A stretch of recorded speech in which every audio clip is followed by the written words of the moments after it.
Ladies and gentlemen, the President of the United States.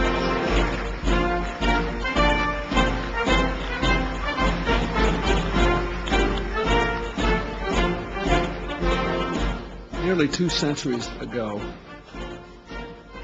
in this room, on this floor, Thomas Jefferson and a trusted aide spread out a magnificent map. The aide was Meriwether Lewis, and the map was the product of his courageous expedition across the American frontier all the way to the Pacific. Today, the world is joining us here in the East Room to behold a map of even greater significance.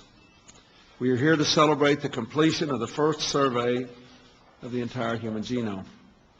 Without a doubt, this is the most important, most wondrous map ever produced by humankind. The Human Genome Project is the ultimate fulfillment of the work that Gregor Mendel began.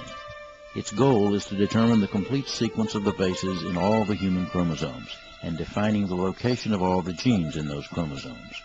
In what may be the most unlikely birthplace of a science, the discipline of genetics took root in a humble garden in the courtyard of a monastery in the ancient Moravian city of Brno.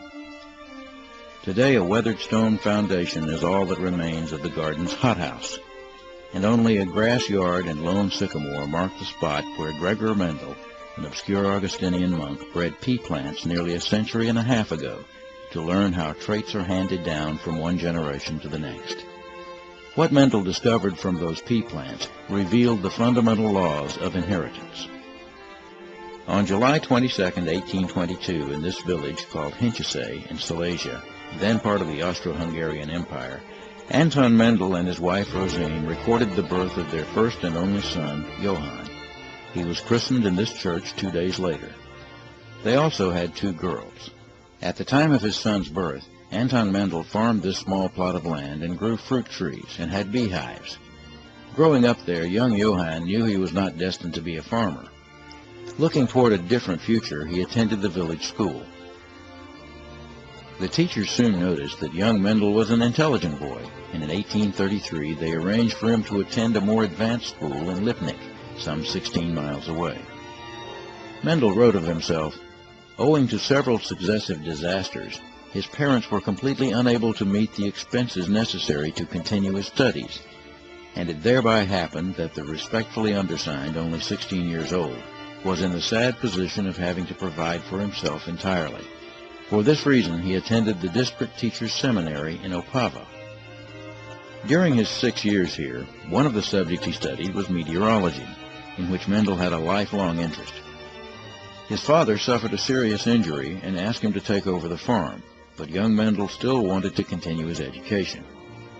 His younger sister, Teresa, helped by offering him part of her dowry to continue his education. In 1841, he entered a 2-year term of study at the Philosophy Institute in Olomouc. He took a course in physics and began to appreciate the significance of a mathematical approach to the world in general and the studies of plants in particular. One of his teachers was a priest and friend of F.C. Knapp, the abbot at the Augustinian monastery at Brno in Moravia. He recommended Mendel as a young man of solid character, intelligence, and also conversant in Czech, the main language of the monastery. Mendel entered the monastery of St. Thomas as a novice at the age of 21 on September 7, 1843.